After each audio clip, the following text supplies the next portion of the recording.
दोस्तों, इस वीडियो में हम लोग बात करने वाले हैं कि हैंडीक्राफ्ट प्रोडक्ट की इंटरनेशनल मार्केट में क्या स्कोप है।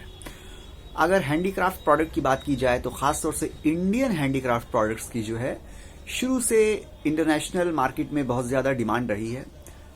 अगर आप हिस्टोरिक टाइम से भी देखिए आप तो आपने पढ़ा होगा अक्सर कि बाहर से लोग आते थे, खासतौर से इंडियन जो हैंडीक्राफ्टेड प्रोडक्ट्स हैं उसको शौक से लेके जाते थे और काफ़ी पे करते थे।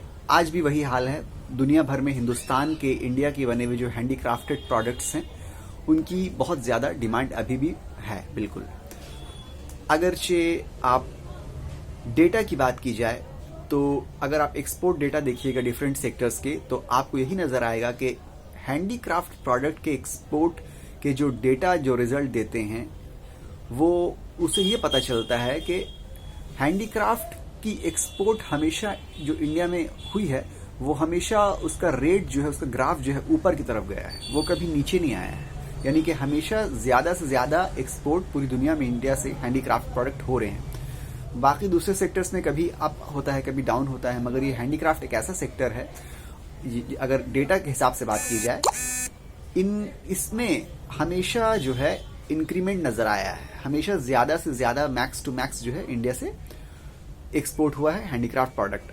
आज का कुछ डेटा है तो नेक्स्ट ईयर इंक्रीज होगा, फिर फर्दर ईयर और इंक्रीज होगा। इसमें डिक्रीज नज़र नहीं आया अभी तक की हिस्ट्री की बात की जाए तो हैंडीक्राफ्ट प्रोडक्ट्स की। तो ये बहुत अच्छी मार्केट है। अब देखिए हैंडीक्राफ्ट प्रोडक्ट किसको कहते हैं ये समझ लीजिए। हैंडीक्राफ्ट प्रोडक्ट बेसिकली कुछ भी हो सकता है, चाहे वो लकड़ी का बना हुआ हो सकता है, वुडन या मेटेलिक हो सकता है, मेटल का बना हुआ हो सकता है, ब्रास का बना हुआ हो सकता है, एल्यूमिनियम का बना हुआ हो सकता है, चाहे वो किसी क्लोथ में हो सकता है, चाहे जूट में हो सकता है, कोई भी किसी भी मेटल में, किसी मटेरियल में वो हो सकता है। अगर हाथ से उसमें कुछ काम किया गया हो या खुद वो हाथ से बनाया गया हो तो उसको हैंडीक्राफ्ट प्रोडक्ट बोलते हैं। बहुत से प्रोडक्ट ऐसे हैं जो हाथ से बनाए गए हैं, वो हैंडीक्राफ्ट हैं। बहुत से प्रोडक्ट ऐसे हैं जो हाथ से नहीं बनाए गए हैं, बने मशीन से, उसके ऊपर हाथ का काम किया है, चाहे हाथ की पेंटिंग कर दी गई है, चाहे हाथ से इनग्रेव करके कुछ लिख दिया गया है या इनग्रेव करके कोई डिज़ाइन बना दिया गया है। वो सब बेसिकली उसमें क्योंकि मैनुअल वर्क शामिल है, हैंड का वर्क शामिल है, इसलिए उसको हैंडीक्राफ्ट प्रोडक्ट बोलते हैं। उसको क्राफ्ट किया गया है हाथ से, हैंडीक्राफ्ट। तो हैंडीक्राफ्ट प्रोडक्ट की बहुत ज़्यादा डिमांड है और ख़ास तौर से इंडिया के हैंडीक्राफ्ट प्रोडक्ट्स की बहुत ज़्यादा डिमांड है। तो अब ये अगर देखा जाए, डेटा की बात की जाए तो इंडिया से जो हैंडीक्राफ्ट प्रोडक्ट्स हैं वो किन किन कंट्रीज़ में ज़्यादा एक्सपोर्ट होते हैं।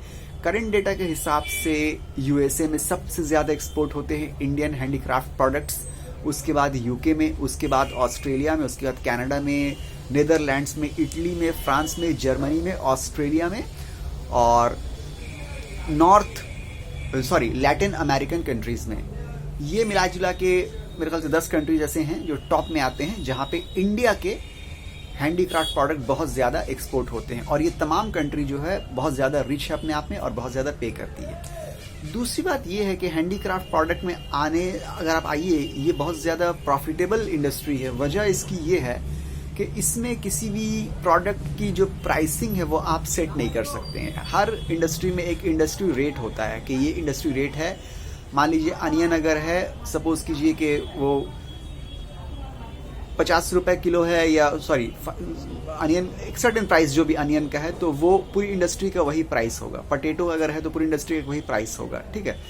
मेटल है तो पूरी इंडस्ट्री का वही प्राइस होगा। मगर ये जो हैंडीक्राफ्टेड प्रोडक्ट्स हैं, ये हैंडीक्राफ्ट प्रोडक्ट्स हैं, इनके आप प्राइस को किसी स्टैंडर्ड में सेट नहीं कर सकते हैं, क्योंकि आर्ट की कोई कीमत नहीं होती है, क्राफ्ट की कोई कीमत नहीं होती है। मामूली सी पेंटिंग नज़र आ रही है आपको, सिंपल सी पेंटिंग आप देख रहे हैं, इसमें कुछ भी नहीं ना, एक सिर्फ कैनवा में हल्का सा ब्रश जो है उसमें फेर दिया गया है। ये पेंटिंग आपको समझ में आ रही, बिल्कुल कूड़ा कचरा है। वही पेंटिंग किसी को पसंद आ गई, वो उसके लिए हज़ारों डॉलर आपको देने के लिए तैयार हो जाएगा।